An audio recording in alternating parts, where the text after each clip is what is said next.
Malam itu, warga RT 05 RW 08 Desa Cibarusah Jaya berkumpul di balai pertemuan untuk menghadiri rapat rutin yang dipimpin oleh Ketua RT, Sudarmaji. Isu-isu lingkungan dan keamanan menjadi topik utama pembahasan. Di tengah diskusi, Sandi Permana, seorang warga yang dikenal kritis, berdiri untuk menyampaikan pendapatnya. Ia mengutarakan kekhawatirannya tentang pengelolaan dana kas warga yang dianggapnya kurang transparan. Suasana mulai sedikit tegang ketika Sandi berbicara dengan nada tegas, meski tidak berniat menyinggung siapapun. Namun, Nanang Irawan alias Nanang Gimbal, yang duduk di sudut ruangan, mulai merasa terganggu. Baginya, cara Sandi berbicara terkesan menantang dan merendahkan mereka yang telah mengurus keuangan warga selama ini. Nanang yang dikenal sebagai sosok keras langsung menegur Sandi dengan suara lantang, mengatakan bahwa cara penyampaiannya tidak sopan. Warga lain mulai berbisik-bisik, merasa bahwa situasi ini bisa menjadi awal dari konflik yang lebih besar.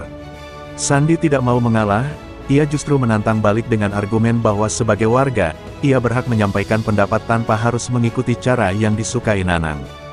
Ketua RT mencoba meredakan ketegangan dengan meminta mereka berdua menahan diri, mengingat forum ini bertujuan untuk kebaikan bersama.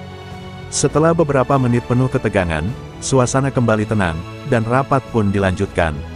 Namun, tatapan tajam Nanang terhadap Sandi menunjukkan bahwa perdebatan ini belum benar-benar selesai. Seusai rapat, Sandi beranjak meninggalkan balai pertemuan sambil bercengkerama dengan beberapa warga lain. Ia menganggap insiden tadi hanyalah gesekan biasa dalam diskusi. Namun, Nanang tampak masih diam di tempat duduknya, wajahnya mengeras dan tangannya mengepal. Dalam hati, ia merasa dipermalukan di hadapan banyak orang. Ia tidak bisa menerima bahwa seseorang seperti Sandi, yang lebih muda darinya, berani mengkritik dengan nada yang menurutnya arogan. Saat itu juga, dendam mulai tumbuh di hatinya, tanpa Sandi sadari bahwa ia baru saja membuat seorang musuh yang tidak akan melupakan perdebatan malam itu.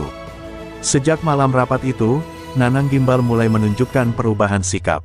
Ia yang biasanya sering terlihat di warung kopi bersama warga lain, kini lebih sering menyendiri. Beberapa warga memperhatikan gelagatnya yang berbeda, tetapi mereka tidak ingin ikut campur.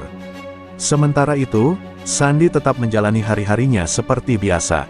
Ia bahkan sempat membahas kejadian di rapat bersama teman-temannya di warung kopi, menganggap bahwa konflik dengan Nanang hanyalah perselisihan kecil yang tidak perlu dibesar-besarkan. Namun, di balik sikap tenangnya, Sandi sebenarnya mulai merasakan sesuatu yang ganjil. Beberapa kali ia merasa seperti ada yang mengawasinya, tetapi ketika ia menoleh, tidak ada siapapun di sekitar. Ketegangan antara keduanya semakin terasa saat mereka kembali bertemu di warung kopi. Nanang yang datang lebih dulu menatap Sandi dengan sinis saat pemuda itu masuk. Beberapa warga yang melihat mereka merasa canggung dan memilih untuk tidak ikut campur. Sandi, yang tidak ingin mencari masalah, hanya melempar senyum kecil sebelum duduk di sudut ruangan. Namun, Nanang justru mendekatinya dan berbisik dengan nada dingin, "Jaga mulutmu, San. Kadang, orang terlalu banyak bicara bisa celaka sendiri." Sandi terkejut mendengar ancaman tersirat itu, tetapi ia tidak ingin menunjukkan rasa takut. Ia hanya menatap Nanang tajam, lalu kembali menikmati kopinya. Ancaman itu terus terngiang di benak Sandi. Ia mulai berpikir untuk melaporkan hal ini kepada ketua RT, tetapi merasa belum ada alasan kuat. Lagi pula, ia tidak ingin terkesan paranoid atau menciptakan ketegangan lebih lanjut. Namun, kegelisahannya semakin menjadi-jadi ketika ia menerima pesan anonim di ponselnya. "Hati-hati di jalan, jangan terlalu banyak bicara kalau tidak mau celaka." Pesan itu membuat jantungnya berdegup kencang. Sandi mencoba mengabaikannya, tetapi jauh di dalam hati, ia sadar bahwa ini bukan sekadar kebetulan. Khawatir dengan situasi yang semakin tidak nyaman, Sandi akhirnya memutuskan untuk berbicara dengan Ketua RT, Sudarmaji. Ia menemui Sudarmaji di rumahnya dan menceritakan tentang ancaman yang ia terima, baik dari Nanang secara langsung maupun pesan misterius di ponselnya. Ketua RT mendengarkan dengan seksama, lalu menghela napas berat. Ia tahu bahwa Nanang memang memiliki sifat temperamental, tetapi tidak menyangka bahwa konflik ini akan berlanjut hingga ancaman. "Aku akan coba bicara dengan Nanang. Jangan khawatir, San. Tapi kalau ada hal lain yang lebih serius, jangan ragu lapor ke pihak berwajib," ujar Sudarmaji, berusaha menenangkan Sandi. Sementara itu, Nanang semakin larut dalam amarah dan dendamnya. Ia merasa harga dirinya telah diinjak-injak di hadapan warga, dan satu-satunya cara untuk mengembalikan kehormatannya adalah dengan membuat Sandi menyesal. Setiap malam, ia merenungkan berbagai cara untuk memberi pelajaran kepada pemuda itu. Sifat keras kepalanya membuatnya sulit berpikir jernih, dan rasa dendam semakin menutupi akal sehatnya. Dalam pikirannya, Sandi harus diberi pelajaran yang akan membuatnya diam selamanya. Ketua RT mencoba menepati janjinya dengan menemui Nanang di rumahnya. Namun, yang ia temui bukanlah pria yang bisa diajak berdiskusi dengan kepala dingin. Nanang langsung menyangkal telah mengancam Sandi, bahkan ia menuduh pemuda itu yang terlalu mencari perhatian. "Saya gak ngapa-ngapain dia, Pak RT. Kalau dia takut, itu urusan dia sendiri," ujar Nanang dengan nada tinggi. Sudarmaji mulai merasa bahwa situasi ini tidak akan mudah diselesaikan. Ia tahu, jika konflik ini tidak segera dihentikan, sesuatu yang lebih buruk bisa terjadi. Beberapa hari setelah pertemuannya dengan Ketua RT, Sandi mulai lebih waspada. Ia tidak ingin membesar-besarkan masalah, tetapi firasat buruk semakin mengganggunya. Setiap kali ia berjalan sendirian, ia merasa seperti ada bayangan yang mengikutinya. Namun, saat ia menoleh, tidak pernah ada siapapun. Suatu malam, ketika ia pulang dari warung kopi, sebuah batu kecil dilemparkan ke arahnya dari dalam gelap. Sandi terhenti, menoleh ke kanan dan kiri, tetapi jalanan sepi. Jantungnya berdegup kencang. Ia mempercepat langkahnya, memastikan dirinya segera sampai di rumah. Sesampainya di rumah, ia memeriksa kembali ponselnya. Sebuah pesan baru masuk dari nomor tak dikenal, "Jangan kira bisa sembunyi. Kamu sudah melampaui batas." Kali ini, ketakutannya semakin nyata.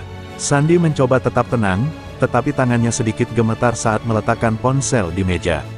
Ia tahu hanya ada satu orang yang kemungkinan besar mengirimkan pesan ini, Nanang Gimbal.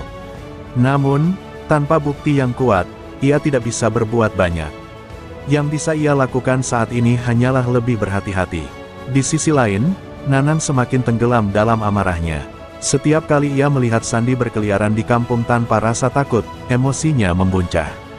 Baginya, Sandi terlalu angkuh dan tidak tahu tempat. Nanang mulai berpikir bahwa ancaman saja tidak cukup. Ia merasa perlu melakukan sesuatu yang lebih dari sekadar memperingatkan. Malam itu, ia duduk termenung di depan rumahnya, merokok dalam diam, sambil memikirkan rencana yang lebih ekstrim. Dendam yang ia simpan sejak malam rapat RT kini berubah menjadi keinginan untuk mengakhiri segalanya dengan tangannya sendiri. Malam itu, langit gelap tanpa bintang. Udara dingin menusuk kulit, dan suasana kampung terasa lebih sunyi dari biasanya. Sandi baru saja menyelesaikan obrolan dengan beberapa teman di warung kopi dan memutuskan untuk pulang lebih awal. Tidak ada yang aneh saat ia mulai berjalan menuju rumahnya, tetapi semakin jauh ia melangkah ke gang kecil, semakin terasa ada sesuatu yang tidak beres. Langkah kakinya melambat, telinganya menangkap suara langkah lain di belakangnya, pelan, tetapi pasti. Sandi mempercepat langkahnya, berharap perasaan ini hanya paranoia belaka. Namun, suara itu semakin dekat. Dengan jantung berdebar, ia berbalik, dan di sanalah ia melihat sosok yang selama ini ia curigai. Nanang Gimbal, berdiri beberapa meter di belakangnya, menatapnya dengan mata penuh kemarahan. "Kenapa buru-buru, San?" Suara Nanang terdengar dingin. Sandi mundur selangkah, mencoba tetap tenang. "Apa maumu, Nang?" tanyanya, meski dalam hatinya ia sudah tahu jawabannya. Tanpa banyak bicara, Nanang melangkah maju dengan cepat, mengeluarkan sesuatu dari balik jaketnya, sebuah pisau. Sandi terkejut dan refleks berbalik untuk lari, tetapi Nanang lebih cepat. Dengan sekali tebasan, pisau itu melukai punggung Sandi. Rasa sakit yang luar biasa membuatnya jatuh tersungkur ke tanah. Ia mencoba merangkak, tetapi Nanang segera menindihnya, menusukkan pisaunya lagi, kali ini di perut. Sandi tersentak, rasa sakitnya begitu menyiksa. Napasnya mulai tersengal, pandangannya buram. Dalam keheningan malam, satu-satunya suara yang terdengar hanyalah desahan terakhirnya sebelum semuanya menjadi gelap. Pagi harinya, suasana kampung geger. Seorang warga yang sedang lewat menemukan tubuh Sandi tergeletak di gang sempit, bersimbah darah. Teriakan histeris mengundang orang-orang untuk datang, dan dalam hitungan menit, lokasi kejadian sudah dikerumuni warga. Ketua RT, Sudarmaji, segera datang setelah mendengar kabar buruk ini. Wajahnya pucat saat melihat tubuh Sandi yang sudah tidak bernyawa. Ia teringat percakapannya dengan pemuda itu beberapa hari lalu tentang ancaman dari Nanang.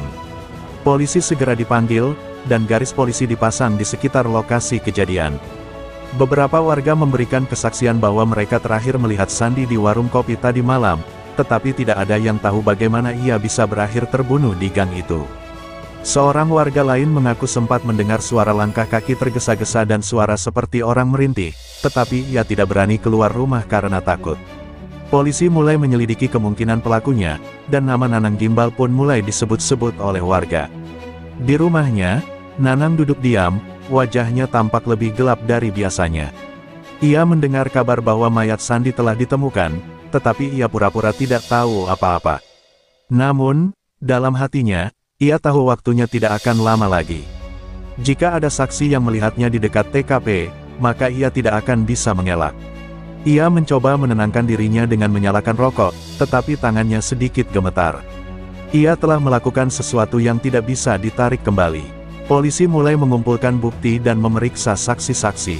Beberapa warga mengatakan bahwa Nanang adalah orang terakhir yang terlihat bermusuhan dengan Sandi. Bahkan, ada yang mengaku pernah melihat Nanang mengikuti Sandi beberapa kali sebelum kejadian. Ketua RT dipanggil untuk memberikan kesaksiannya. Ia menceritakan tentang ketegangan antara Sandi dan Nanang setelah rapat RT, serta ancaman yang diterima Sandi sebelum kejadian. Semua bukti mulai mengarah ke satu nama, Nanang Gimbal. Saat polisi mendatangi rumah Nanang untuk melakukan interogasi, pria itu berusaha tetap tenang. Ia menyangkal semua tuduhan, mengatakan bahwa ia berada di rumah semalaman dan tidak tahu apa yang terjadi pada Sandi. Namun, polisi tidak mudah percaya. Mereka meminta Nanang untuk ikut ke kantor polisi untuk penyelidikan lebih lanjut. Warga yang melihat penangkapan itu mulai berbisik-bisik. Beberapa orang sudah menduga sejak awal bahwa Nanang terlibat, sementara yang lain masih tidak percaya bahwa pria yang selama ini mereka kenal bisa melakukan sesuatu sekejam itu. Di dalam ruang interogasi, Nanang tetap pada pendiriannya. Namun, saat polisi menunjukkan bukti berupa rekaman CCTV dari salah satu rumah warga yang menangkap sosoknya berjalan ke arah gang tempat Sandi ditemukan, wajahnya berubah pucat. Ia mulai kehilangan kata-kata. Polisi menekan dengan lebih banyak pertanyaan, dan Nanang semakin sulit mengelak. Ia tahu bahwa semua bukti mengarah padanya, tetapi ia masih berusaha mencari celah untuk lolos. Namun, satu hal yang ia sadari saat itu adalah, jalan keluarnya semakin sempit. Penyelidikan terus berlanjut, dan semakin banyak bukti yang mengarah pada Nanang Gimbal sebagai pelaku utama pembunuhan Sandi. Selain rekaman CCTV yang menunjukkan dirinya berada di sekitar lokasi kejadian, polisi juga menemukan jaket miliknya dengan noda darah yang mencurigakan. Jaket itu ditemukan di belakang rumahnya, setengah terkubur di tanah, seolah-olah Nanang mencoba menyembunyikannya. Polisi segera mengamankan jaket tersebut untuk diperiksa lebih lanjut di laboratorium forensik. Selain itu, seorang saksi baru muncul. Seorang pemuda bernama Dani, yang tinggal tidak jauh dari gang tempat kejadian, mengaku sempat melihat Nanang keluar dari area tersebut dengan wajah tegang dan berjalan cepat seolah sedang menghindari sesuatu. Awalnya, Dani ragu untuk berbicara karena takut, tetapi setelah mendengar bahwa polisi telah mengumpulkan bukti lain, ia memutuskan untuk memberi kesaksian. Saya tidak melihat langsung kejadian pembunuhannya, tapi saya yakin itu Nanang. Dia terlihat sangat gelisah saat melewati rumah saya, ujar Dani di kantor polisi. Mendengar semakin banyaknya bukti yang memberatkan dirinya, Nanang mulai kehilangan kesabaran. Saat diinterogasi ulang, ia berusaha tetap bersikeras bahwa ia tidak terlibat. Kalian hanya menuduh tanpa bukti yang cukup. Saya ada di rumah sepanjang malam, teriaknya, mencoba mempertahankan alibinya. Namun, polisi tidak mudah percaya. Semua petunjuk mengarah padanya, dan kini mereka hanya butuh satu hal lagi, pengakuan. Duduk di ruang interogasi dengan tangan terborgol, Nanang merasa terpojok. Polisi terus menekannya dengan pertanyaan-pertanyaan yang membuatnya semakin gugup. Setiap kali ia mencoba menyangkal, polisi menampilkan bukti baru yang membuat kebohongannya semakin terlihat jelas. Foto jaket bernoda darah, rekaman CCTV, serta kesaksian warga semuanya mengarah kepadanya. Perlahan, wajahnya mulai pucat, dan keringat dingin mengalir di dahinya. Salah satu penyidik akhirnya berkata, "Kami tahu kamu pelakunya, Nanang. Semua bukti mengarah padamu. Jika kamu mengaku sekarang, hukumanmu bisa lebih ringan." Tapi kalau kamu terus berbohong, ini akan semakin berat. Nanang menatap meja di depannya, tangannya gemetar. Ia mulai mempertimbangkan pilihan yang tersisa. Jika ia terus menyangkal, kemungkinan besar ia akan menerima hukuman yang lebih berat. Namun, jika ia mengaku, setidaknya ia bisa mendapatkan sedikit keringanan. Setelah beberapa menit hening, Nanang akhirnya membuka mulutnya. Suaranya pelan, hampir seperti bisikan. Saya tidak bermaksud membunuhnya, katanya, matanya menatap kosong ke depan. Saya cuma ingin memberinya pelajaran. Tapi dia melawan, dan saya kehilangan kendali. Pengakuan itu langsung dicatat oleh polisi, dan dalam hitungan menit, Nanang resmi ditetapkan sebagai tersangka utama pembunuhan Sandi Permana. Berita penangkapan Nanang segera menyebar di seluruh kampung. Warga yang sebelumnya hanya berbisik-bisik kini mulai membicarakannya secara terbuka. Banyak yang merasa tidak terkejut, mengingat konflik yang terjadi antara Nanang dan Sandi sebelumnya. Namun, ada juga yang masih tidak percaya bahwa Nanang benar-benar tega melakukan pembunuhan. Di rumahnya, keluarga Sandi tak kuasa menahan tangis saat mendengar kabar bahwa pelaku yang membunuh anak mereka akhirnya tertangkap. Ibunya, yang sejak pagi tidak berhenti menangis, hanya bisa duduk lemas di kursi sambil menggenggam foto Sandi. Ayahnya, meski berusaha tegar, tidak bisa menyembunyikan kesedihannya. Mereka tahu bahwa menangkap pelaku tidak akan mengembalikan Sandi, tetapi setidaknya, ada keadilan bagi anak mereka. Nanang sendiri tampak pasrah saat polisi membawanya ke sel tahanan. Ia tahu bahwa hidupnya tidak akan pernah sama lagi. Dendam yang ia simpan terhadap Sandi kini berakhir dengan kehancuran bagi dirinya sendiri. Sambil duduk di dalam sel, ia hanya bisa menatap kosong ke dinding, mencoba memahami bagaimana semua ini bisa berakhir seburuk ini. Namun, satu hal yang pasti, tidak ada lagi jalan untuk kembali. Setelah beberapa bulan menjalani proses hukum, akhirnya persidangan Nanang Gimbal dimulai.